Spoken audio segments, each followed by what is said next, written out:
안녕하십니까, 우짜입니다. 이번 이야기는 이스라엘은 절반의 승리에 만족할까? 입니다. 구독과 회원가입 감사합니다. 그럼 보시죠.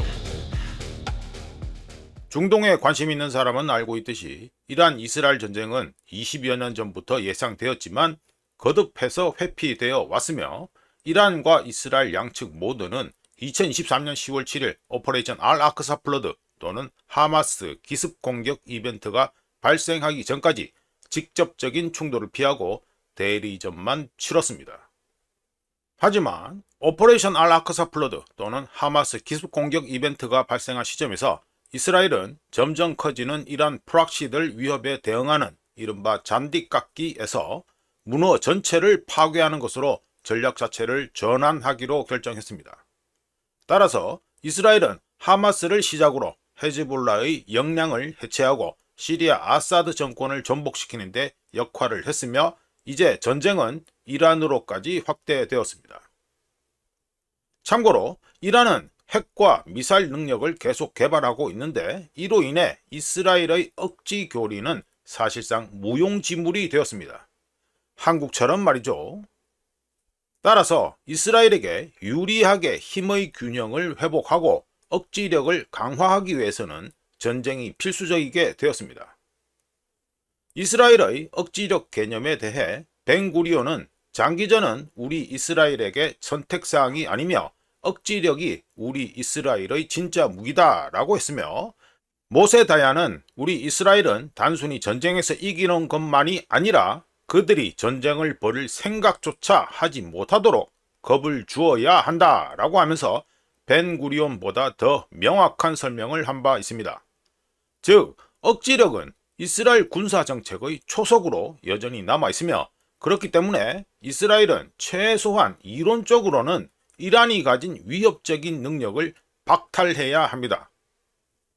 하지만 중무장하고 파괴력까지 갖춘 두 세력 또는 국가 간의 전투는 매우 위험한 일이며, 역사는 전쟁이 어떤 식으로 걷잡을 수 없게 확대되는지 잘 보여주고 있는데요. 굳이 멀리 갈 필요 없이 하산 나스랄라는 IDF가 쏜 미사일 몇 발에 자신이 죽을 것이라고는 상상도 하지 못했을 것이며, 시리아 아사드도 자신이 모스크바 교회에 고립된 난민이 될 것이라고는 상상하지 못했을 것입니다. 그리고 신와르 역시 오퍼레이션 알-아크사 플러드를 계획할 때 가자 지구가 겪을 참혹한 파괴를 상상하지 못했을 것입니다. 아직 보름도 지나지 않은 이란 이스라엘 전쟁이지만 손실은 이미 상당합니다. 이란은 최고위급 사령관들을 잃었고 핵과 미사일 시설들은 파괴되거나 피해를 입었습니다. 이스라엘 또한 세계에서 가장 오래된 항구를 보유한 야파시가 1948년 아랍 이스라엘 전쟁 이후 처음으로 이란의 미사일 공격으로 대규모 파괴를 겪었으며, 위대한 아이언 돔은 인구와 국토 모두에서 조그만 나라 이스라엘을 보호하지 못했습니다. 하지만 이번 대치는 승패를 정의하는 방식에서 이전 전쟁들과 다른데요. 과거에 5명만 죽어도 정부가 붕괴되었던 이스라엘은 막대한 인명피해를 감수할 준비가 된 것처럼 보이며, 실제로 이스라엘은 공식 발표 기준으로 오퍼레이션 알-아크사 플러드 또는 하마스 기습 공격에서만 400명, 가자 전쟁이 시작된 후 1000명 가까운 군인을 잃었지만 전쟁을 멈추지 않고 있습니다.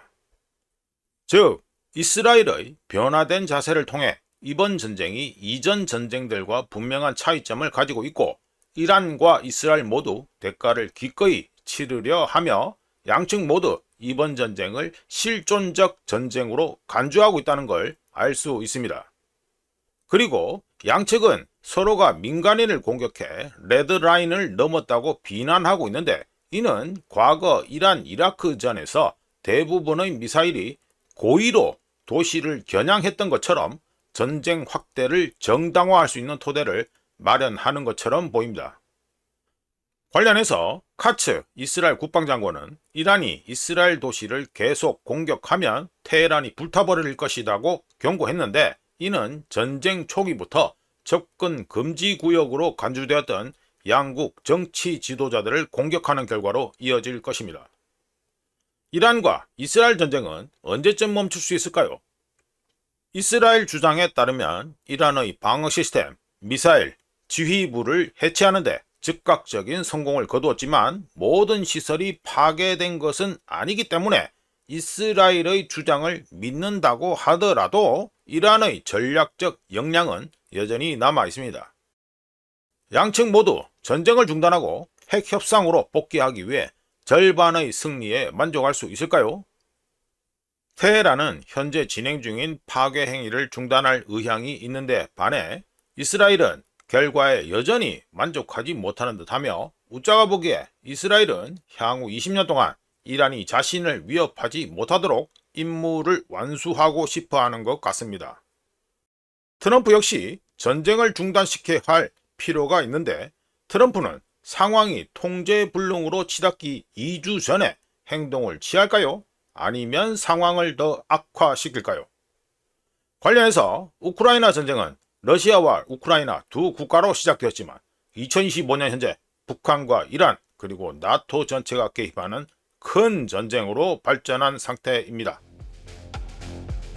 이상 이스라엘은 절반의 승리에 만족할까?